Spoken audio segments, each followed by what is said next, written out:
여러분 안녕하세요. 2월 22일 아침 새벽 기도회를 시작하겠습니다. 오늘 말씀은 마태복음 16장 1절에서 12절 말씀입니다. 말씀을 봉독하겠습니다. 바리새인과 사두개인들이 와서 예수를 시험하여 하늘로부터 오는 표적 보이기를 청하니 예수께서 대답하여 이르시되 너희가 저녁에 하늘이 붉으면 날이 좋겠다 하고 아침에 하늘이 붉고 흐리면 오늘은 날이 굳겠다 하나니 너희가 날씨는 분별할 줄 알면서 시대의 표적은 분별할 수 없느냐.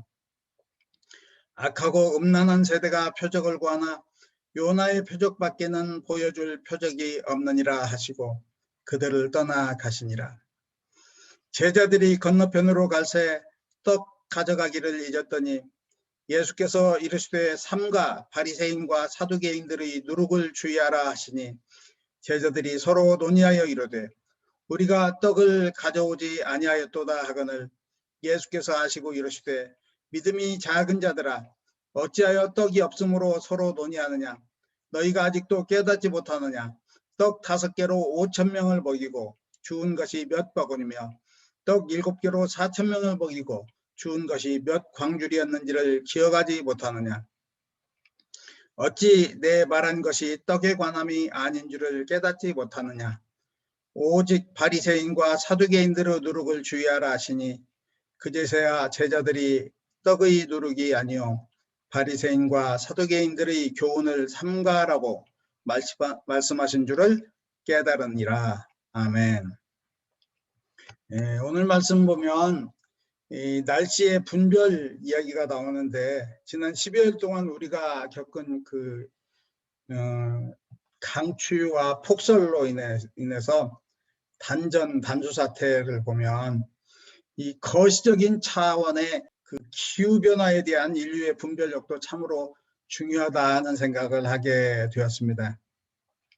그래서 가스도 없고 물도 없고 전기도 없이 5일을 사셨던 권사님께서 6.25 때보다 더 끔찍했다는 그런 말씀을 하시는 것을 듣고 기후변화가 심각해지면 우리들이 공상 과학 영화에서 보는 주인공이 겪는 그런 비극, 고난을 겪을 수도 있으리라는 생각도 들었습니다. 한편 저도 이제 많은 고통을 겪으면서 우리가 성경 말씀 보면 이스라엘 사람들의 이야기잖아요. 그래서 이스라엘 민족이 겪었던 참 다른 민족과 다른 큰 고난들, 그 고난들에 대해서도 좀 마음 아프게 좀 생각하는 계기가 되기도 하였습니다. 그래서 말씀을 전하다 보면 이스라엘 사람들이 당한 고난이 정말 마치 그들이 당연히 당해야 되는 자기의 그런 값을 치르는 것처럼 이렇게 생각하고 그런 경향들이 있었는데 하나님 백성으로 그들이 겪었던 큰 고난에 대해서도 다시 한번 좀 생각하게 되었습니다. 오늘 말씀의 주된 화제는 시대의 표적을 분별하는 문제입니다.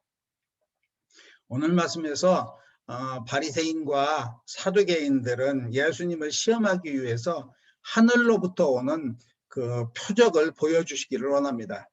이전에 12장 38절에서도 비슷한 이야기가 있었죠. 그런데 12장의 이야기와 결정적으로 다른 것은 오늘 말씀은 사두개인들이 출현했다는 점에서 다릅니다. 사두개인들은 신약 성경에 한번 서치를 해보면 그렇게 자주 나타나지 않습니다. 세례 요한 때 한번 이 사두개인들이 바리새인과 함께 나타난 적이 있었는데 그때 세례 요한이 독사의 자식들아 라고 그렇게 그들을 지칭했던 것을 우리가 기억합니다. 사두개인들은 최고 종교 지도자들을 배출하는 그런 계층이었기 때문에 이들이 출현했다는 것은 예수님의 존재가 기존의 질서에 심각한 위협으로 대두되었음을 암시한다고 볼 수 있을 것입니다. 그들은 예수님을 배격하기 위해서 그 당신이 메시아임을 증명하는 표적을 보여달라고 요구하는 것입니다. 사실 예수님께서 보여주신 그런 표적은 너무나 많죠. 요한은 그 예수님이 보여주신 그런 놀라운 은혜들, 그런 것을 다 책으로 저술을 한다면 이 세상을 가득 채우고도 남는다고도 그렇게 말하지 않았습니까? 실제로 마가복음 보면 우리가 구체적으로 성경에서 진술되는 그런 그 예수님의 기적은 몇십 가지 정도 이렇게 됩니다. 그렇죠? 그런데 실상 보면 그 예수님께서 얼마나 많은 사람들을 고쳐주셨는지, 얼마나 많은 그런 귀신들을 쫓아주셨는지, 얼마나 많은 장님들을 보지 못하는 분들을 또 보게 하여 주셨는지, 그것을 우리가 알 수가 있습니다.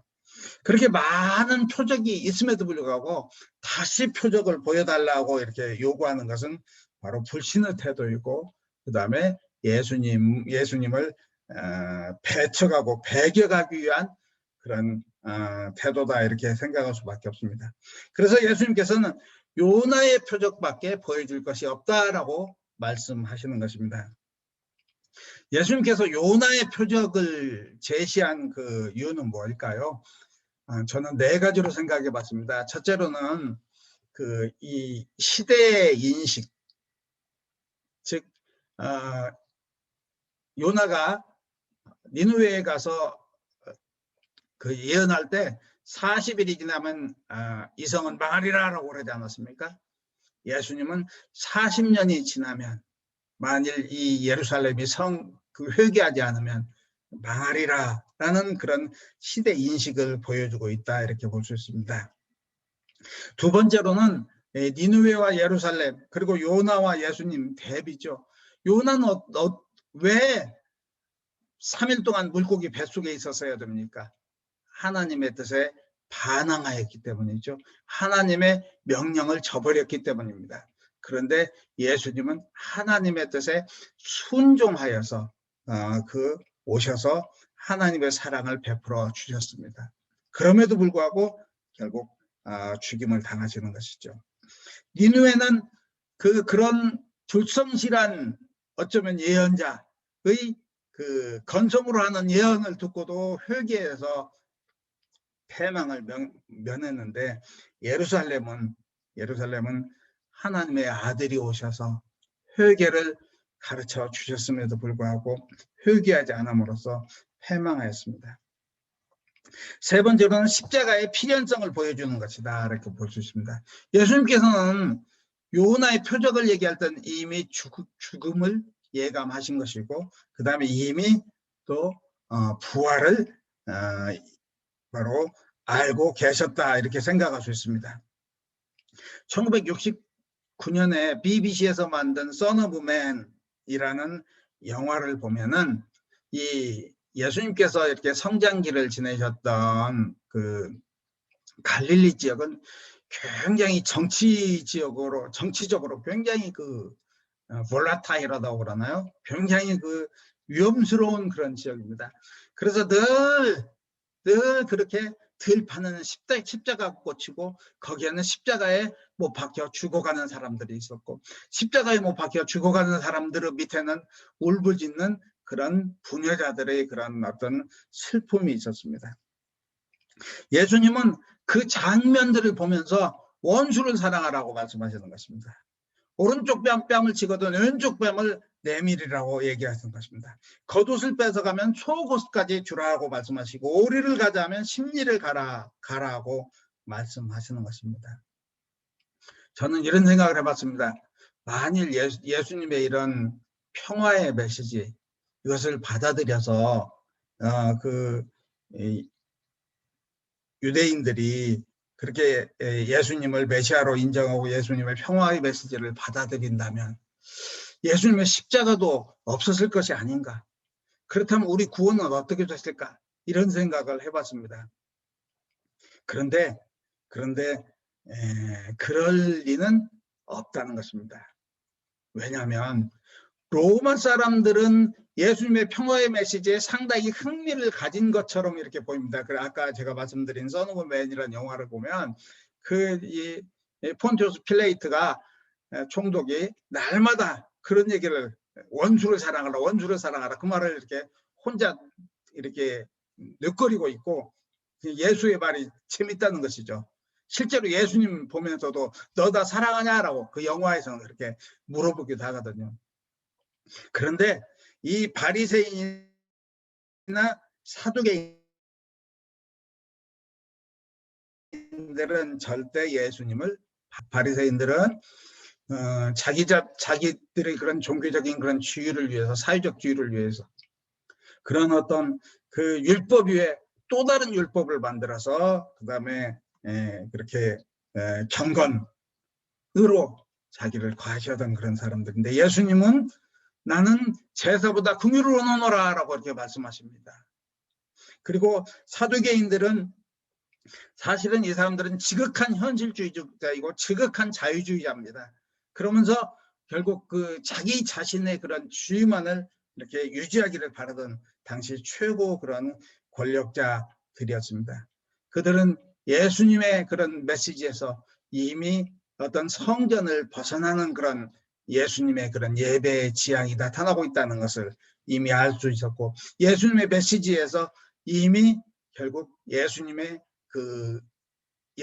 메시아로 받아들인다면 새로운 종교적인 움직임이 운동이 있을 것이다.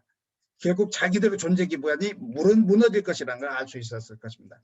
그렇기 때문에 예수님은 필연적으로 결국 십자가를 칠 수밖에 없었다는 것입니다. 그래서 예수님께서 요나의 표적을 말씀한 것이다라는 것입니다.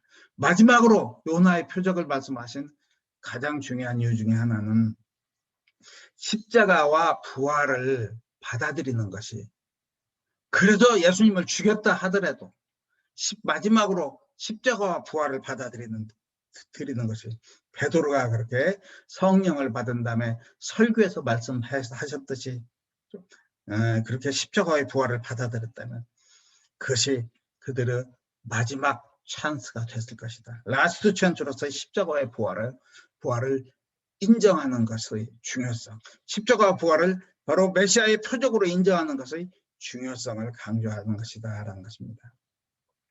어쨌든 바리새인과 사두개인들은 영적인 눈이 멀어서 그런 시대를 분별하지 못하고 하나님 아들을 받아들이기를 거부하였습니다. 그래서 백성을 패망의 길로 이끌었던 것입니다. 그래서 바리새인과 사두개인의 누룩을 삼가라라는 것은 예수님께서 제자들에게도 남기는 유언이다 이렇게 생각할 수 있습니다. 예수님이 이제 나중에 예수님 이제 그 승천하신 다음에 제자들이 교회의 리더들이 될 거 아닙니까? 그래서 바리새인과 사두개인처럼 백성을 돌보지 않고 하나님의 뜻을 찾으려 하지 않고 오직 자기 중심주의만 빠져서 시대를 분별하지 못하고 백성을 바로 이끄는 길을 제대로 찾지 못하고 그래서 패망으로 이끄는 그런 어리석음을 범하지 말아라 라고 지금 제자들에게 예수님께서는 미리 유언을 하시는 것이다 이렇게 생각할 수 있을 것입니다. 이 말씀은 오늘날의 교회와 교회 리더들에게도 남기는 교훈이라고 생각이 듭니다. 이 시대에 하나님 아버지가 보여주시고 이끌어주시는 진리의 길이 무엇인가를 항상 구하고 찾고 따르는 크리스찬이 될 것을 우리들에게 가르쳐 주십니다. 우리 한 사람 한 사람이 정말 이 세상의 빛과 소금의 역할을 능히 감당하기 위해서 우리 교회가 그런 예수님의 진리를 증거하기 위해서 어떻게 행해야 할 것인가를 늘 말씀에서 찾고 그다음에 기도로서 구하고 그리고 또 삶으로서 증명해 보여야 한다는 것을 오늘 말씀은 우리들에게 가르쳐주고 있습니다. 함께 기도드리겠습니다. 하나님 아버지 감사합니다.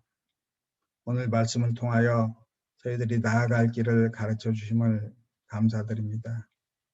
하나님 아버지 교회가 예수 그리스도의 진리와 영광을 드러내는 거룩한 모임이 될 수 있도록 주님 축복하여 주시옵소서.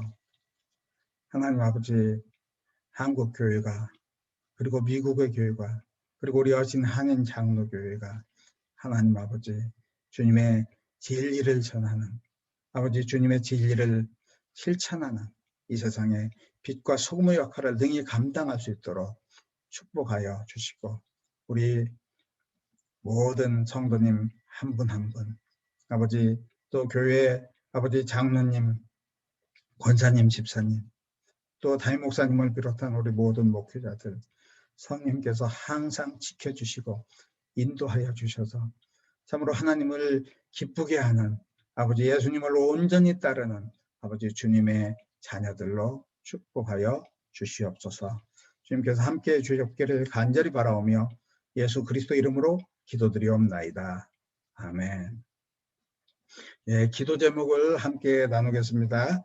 우리 말씀으로 세워지는 공동체가 될 수 있도록 우리 저희들이 더 말씀을 깊이 묵상하고, 특히 사순절을 우리가 지내면서 말씀으로 예수님에 대해서 더 깊이 알고, 또 예수님을 더 따르기 위해서 간절히 기도하는 그런 공동체가 될 수 있도록 함께 기도해 주시기 바랍니다.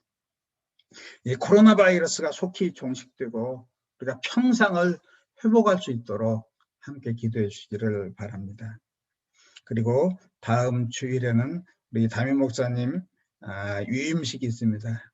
정말 또 비상한 시대라 저희들이 온전히 축복하고 기뻐하고 그러지는 못하지만은 그래도 하나님께 영광 올려드리는 그런 위임식이 될 수 있도록, 또 성령님께서 담임 목사님을 항상 지켜주셔서 우리 어신 한인 장로교를 온전히 아름답게 이끌어 가시는 놀라운 역사가 있기를 소망하면서 기도할 수 있기를 바랍니다. 그리고 환자들을 위해서 기도해 주시고, 그리고 선교사님을 위해서 기도해 주시기 바랍니다. 특별히 2월에는 탄자니아의 서종욱 선교사님을 위해서 함께 기도하시겠습니다. 함께 기도하시겠습니다.